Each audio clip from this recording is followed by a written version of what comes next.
আসসালামু আলাইকুম। বাংলার সংবাদে সবাইকে স্বাগত জানাচ্ছি। আমি নাইম ফাথুম মুবিন। সংবাদ শিরোনাম। ইন্না লিল্লাহ। পুরো মধ্যপ্রাচ্যে তৃতীয় বিশ্বযুদ্ধ চলছে হামলার পর হামলা।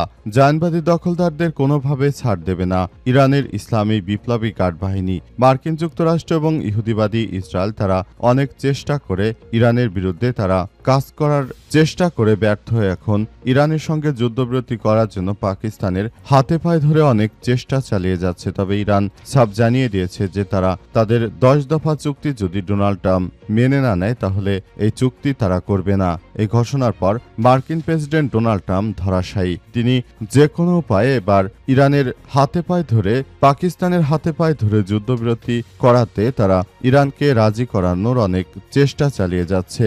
আর এই মুহূর্তে আমাদের হাতে এসেছে যুদ্ধের সর্বশেষ গুরুত্বপূর্ণ সবথেকে তাজা আপডেট সংবাদ আপনাদের জানিয়ে দিব। প্রথমে জানাবো, শীঘ্রই শেষ হবে ইরানের সঙ্গে যুদ্ধ, বললেন ডোনাল্ড ট্রাম্প। মার্কিন প্রেসিডেন্ট ডোনাল্ড ট্রাম্প বলেছেন ইরানের সঙ্গে যুদ্ধ খুব শীঘ্রই শেষ হবে। নেভাডা অঙ্গরাজ্যের লাস ভেগাসে এক অনুষ্ঠানে ট্রাম্প বলেন ইরানের সঙ্গে যুদ্ধ খুব ভালোভাবে এগোচ্ছে, এই যুদ্ধ খুব শীঘ্রই শেষ হবে। এর আগে হোয়াইট হাউসে ট্রাম্প বলেছেন যে যুক্তরাষ্ট্র ইরানের সঙ্গে চুক্তি করার খুব কাছাকাছি অবস্থানে রয়েছে। তেহরান তাদের সমৃদ্ধ ইউরেনিয়াম হস্তান্তর সহ প্রায় সবকিছুতে রাজি হয়েছে। তবে ইরান সরাসরি এসব বিষয় নাকচ করে দিয়েছে। তারা বলছে আমরা এক চুল ইউরেনিয়ামও মার্কিন যুক্তরাষ্ট্রের কাছে হস্তান্তর করব না। এরপর জানাবো, যুদ্ধবিরতি শুরুর 1 ঘণ্টার মধ্যেই লঙ্ঘনের অভিযোগ দক্ষিণ লেবাননে গোলাবর্ষণ। যুদ্ধবিরতি আনুষ্ঠানিকভাবে কার্যকর হওয়ার 1 ঘণ্টারও কম সময়ের মধ্যে তা লঙ্ঘনের অভিযোগ উঠেছে। লেবাননের রাষ্ট্রীয় সংবাদ সংস্থা জানিয়েছে দক্ষিণ অঞ্চলের খিয়াম ও দিব্বিন শহরে ইসরায়েলি বাহিনী গোলাবর্ষণ থামায়নি। প্রতিবেদনে বলা হয়েছে যে গোলাবর্ষণের পাশাপাশি ওইসব এলাকায় মেশিনগানের গুলিবর্ষণ সহ ব্যাপক সামরিক তৎপরতা চালানো হচ্ছে। এদিকে কোনো দেশকে হুমকি দেওয়ার অধিকার ট্রাম্পের নেই বলে জানিয়েছেন ব্রাজিলের প্রেসিডেন্ট। বিশ্ব রাজনীতিতে উত্তেজনা বাড়ার মধ্যেই যুক্তরাষ্ট্রের প্রেসিডেন্ট ডোনাল্ড ট্রাম্পকে কঠোর ভাষায় সমালোচনা করেছেন ব্রাজিলের president Luiz Inacio Lula da Silva. তিনি জানিয়েছেন যে ঘুম থেকে ওঠে কোনো দেশকে হুমকি দেওয়ার অধিকার মার্কিন প্রেসিডেন্ট ডোনাল্ড ট্রাম্পের নেই। তিনি অবৈধ একটি সরকার হয়ে তিনি কিভাবে ইরানকে হুমকি ধামকি দিচ্ছেন? ইরান একটি গণতান্ত্রিক রাষ্ট্র। ইরানকে হুমকি ধামকি দেওয়ার মতো কোনো অধিকার মার্কিন প্রেসিডেন্ট ডোনাল্ড ট্রাম্পের নেই। তিনি ফাঁকা বুলি ছাড়ছেন বলে অভিযোগ করেছেন তিনি। তার এই মন্তব্য শোনার পর মার্কিন প্রেসিডেন্ট ডোনাল্ড ট্রাম্প চরমভাবে হতাশায় পড়েছে। কারণ দক্ষিণ আমেরিকার মধ্যে একটি শক্তিশালী রাষ্ট্র হচ্ছে ব্রাজিল। তারা সরাসরি মার্কিন যুক্তরাষ্ট্রের বিপক্ষে দাঁড়িয়েছে। এতে মার্কিন যুক্তরাষ্ট্র ব্যবসায়িকভাবে চরম ঝুঁকির মধ্যে পড়তে চলেছে। এবারে জানাবো, সিরিয়ায় 10 বছরের মার্কিন সামরিক উপস্থিতির অবসান, শেষ ঘাটেও ছাড়ল যুক্তরাষ্ট্র। মধ্যপ্রাচ্যে ভূ রাজনীতিতে এক বড় পরিবর্তনের ইঙ্গিত দিয়েছে সিরিয়া থেকে নিজেদের সর্বশেষ সেনা সদস্যদের প্রত্যাহার করে নিয়েছে যুক্তরাষ্ট্র। আজ দেশটির হাসাকা অঞ্চলে কাসরাক সামরিক ঘাঁটি থেকে মার্কিন সেনারা সরে যাওয়ার মাধ্যমে প্রায় 1 দশকের সামরিক উপস্থিতির অবসান ঘটে। এবং সর্বশেষ জানাবো, কোথাও কোথাও 7 থেকে 10 ঘন্টারও বেশি লোডশেডিং দেওয়া হচ্ছে। গ্রীষ্মের দাবদাহ বাড়ার সঙ্গে সঙ্গে দেশে লোডশেডিং এর পরিস্থিতি আরও ভয়াবহ রূপ নিয়েছে। রাজধানীর তুলনায় দেশের মোফাসল ও গ্রামগুলোতে বিদ্যুতের জন্য হাহাকার। সব থেকে বেশি কোথাও কোথাও দিনে এবং রাতে মিলিয়ে 7 থেকে 10 ঘন্টার বেশি বিদ্যুৎ থাকছে না বলে খবর পাওয়া গেছে। জ্বালানি সংকট এবং বিদ্যুৎ কেন্দ্রের কারিগরি ত্রুটির কারণে সামনের দিনগুলোতে এই পরিস্থিতি আরও অবনতি হবে বলে ধারণা করা হচ্ছে। প্রিয় দর্শক, এতক্ষণ শুনছিলেন সংবাদ শিরোনাম, এবারে বিস্তারিত। তবে তার আগে বন্ধুরা অনুরোধ থাকবে এই সংবাদটিতে একটি লাইক দিন। এই চ্যানেলে আপনি নতুন হয়ে থাকলে আমাদের সংবাদটি দেখতে দেখতে চ্যানেলটি সাবস্ক্রাইব করে রাখুন। কমেন্ট করে বন্ধুরা আপনার মূল্যবান মতামত জানিয়ে দিন আপনি বিশ্বের কোন দেশ থেকে বা বাংলাদেশের কোন স্থান থেকে আমাদের সংবাদটি দেখছেন এবং শুনছেন। আর বন্ধুরা, ইরান ইসরায়েল যুদ্ধে আপনি কোন দেশকে সমর্থন করেন সেটি কমেন্ট করে আমাদেরকে জানিয়ে দিতে পারেন। আপনি যে দেশকে ভালোবাসেন সেই দেশের নাম কমেন্ট করে পুরো বিশ্ববাসীকে জানিয়ে দিতে পারেন। এবারে বিস্তারিত। শীঘ্রই শেষ হবে ইরানের সঙ্গে যুদ্ধ বললেন ডোনাল্ড ট্রাম্প। মার্কিন প্রেসিডেন্ট ডোনাল্ড ট্রাম্প অবশেষে মুখ খুলেছেন। তিনি জানিয়েছেন যে অবশেষে ইরানের সঙ্গে যুদ্ধ শেষ হতে চলেছে। মার্কিন প্রেসিডেন্ট আশাবাদ ব্যক্ত করেছেন যে ইরানের সঙ্গে যুদ্ধ খুব শীঘ্রই শেষ হতে পারে। নেভাডা অঙ্গরাজ্যের লাস ভেগাসে এক অনুষ্ঠানে ট্রাম্প এসব কথা বলেন। ইরানের সঙ্গে যুদ্ধ খুব ভালোভাবে এগোচ্ছে, এই যুদ্ধ খুব শীঘ্রই শেষ হবে। এর আগে হোয়াইট হাউসে ট্রাম্প বলেছেন যুক্তরাষ্ট্র ইরানের সঙ্গে চুক্তি করার খুব কাছাকাছি অবস্থানে রয়েছে। তেহরান তাদের সমৃদ্ধ ইউরেনিয়াম হস্তান্তর সহ প্রায় সবকিছুতেই রাজি হয়েছে। এদিকে তিনি বলেছেন লেবাননের প্রেসিডেন্ট জোসেফ আউন এবং ইসরায়েলের প্রধানমন্ত্রী বেঞ্জামিন নেতানিয়াহুর সঙ্গে চমৎকার আলোচনা করেছে। ট্রাম্প আরও বলেন শান্তি অর্জনের লক্ষ্যে যুদ্ধবিরতির বিষয়ে একমত হয়েছে এই দুই নেতা। এ সময় ট্রাম্প আরও পাকিস্তানের প্রধানমন্ত্রী শেহবাজ শরীফ এবং পাকিস্তানের সেনাবাহিনী প্রধান জেনারেল আসিম মুনিরকে নিয়ে তিনি খুবই ধন্যবাদ জানিয়েছেন এবং জানিয়েছেন যে এরা দুইজন যুদ্ধবিরতির ক্ষেত্রে অনেক বড় ভূমিকা রেখেছে, তাদের কাছে আমি চিরকৃতজ্ঞ।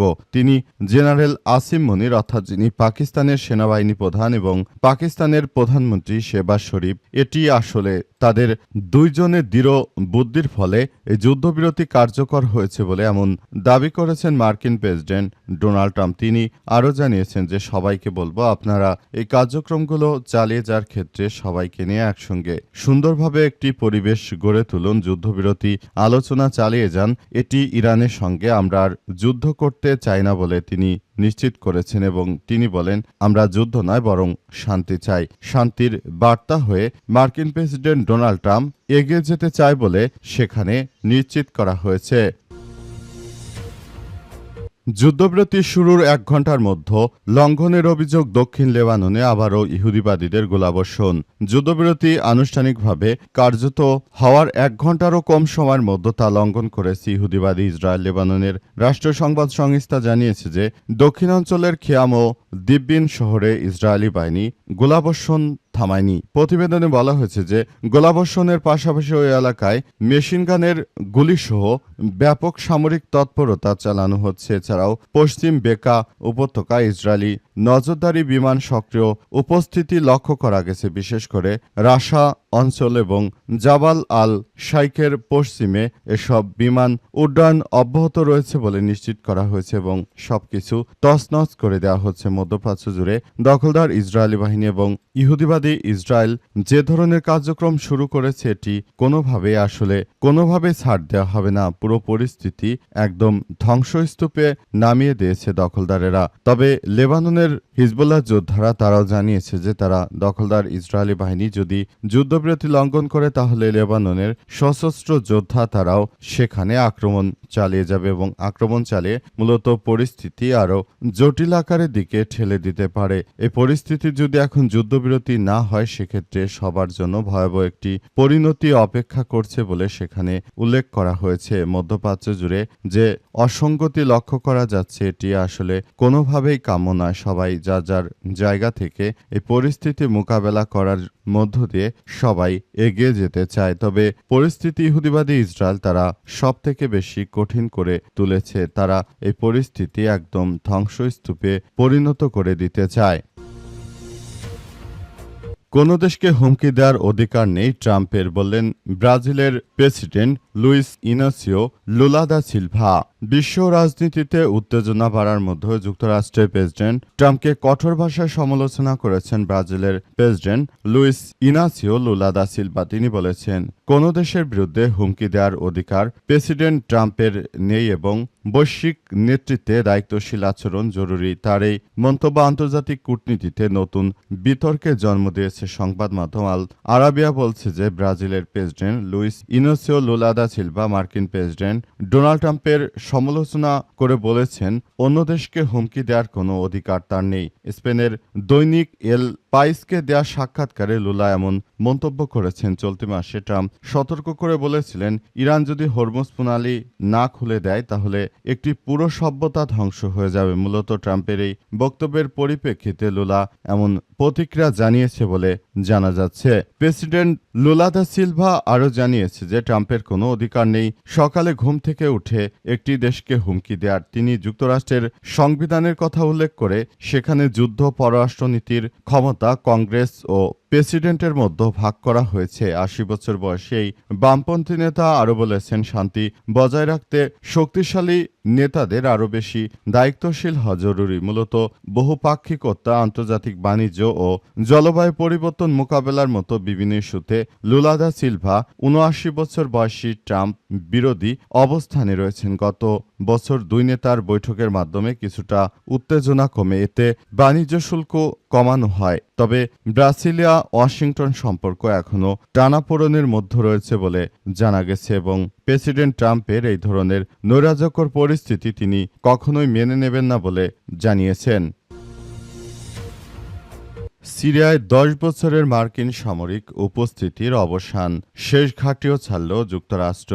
মধ্যপ্রাচ্যে ভূরাজনীতিতে এক ধরনের বড় পরিবর্তনের ইঙ্গিত দিয়ে সিরিয়া থেকে নিজেদের সর্বশেষ সেনা সদস্যদের প্রত্যাহার করে নিয়েছে যুক্তরাষ্ট্র। আজ দেশটির হাসাকা অঞ্চলের কাসরাক সামরিক ঘাঁটি থেকে মার্কিন সেনারা সরে যাওয়ার মাধ্যমে প্রায় এক দশকের সামরিক উপস্থিতির অবসান ঘটল।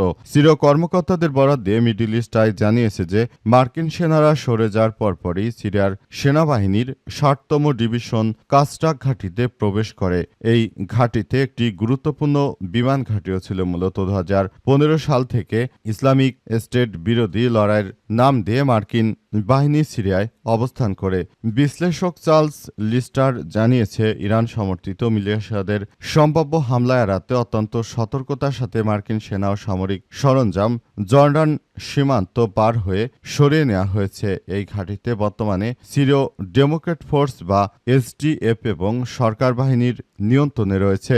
সিরিয়ার পররাষ্ট্র মন্ত্রণালয়ের এক বিবৃতিতে এই পদক্ষেপকে স্বাগত জানিয়ে বলেছে, এর মাধ্যমে এসডিএফকে জাতীয় কাঠামোর সঙ্গে একীভূত করার প্রক্রিয়া প্রতিফলিত হয়েছে। এখন থেকে সিরিয়া রাষ্ট্র নিজেই তার ভূখণ্ড সন্ত্রাসবাদ দমনের পূর্ণ দায়িত্ব পালন করবে। ২০২৪ সালের ডিসেম্বরে দীর্ঘ যুদ্ধের অবসান ঘটিয়ে বাশার আল আসাদকে পরাজিত করে সিরিয়ার ক্ষমতায় বসেন আহমেদ আল সারা নতুন এই সরকারকে যুক্তরাষ্ট্র সমর্থন দিচ্ছে। চলতি বছরের শুরুতে যুক্তরাষ্ট্রের মধ্যস্থতা এসডিএফ এবং দামেস্ক সরকারের মধ্যে একটি চুক্তি হয়, যার ফলে কুর্দি যোদ্ধারা সিরীয় সরকারের অধীনে কাজ করতে সম্মত হয়েছে। এই চুক্তির ফলে মার্কিন সেনাদের সিরিয়া ত্যাগ করা সহজ হয়েছে।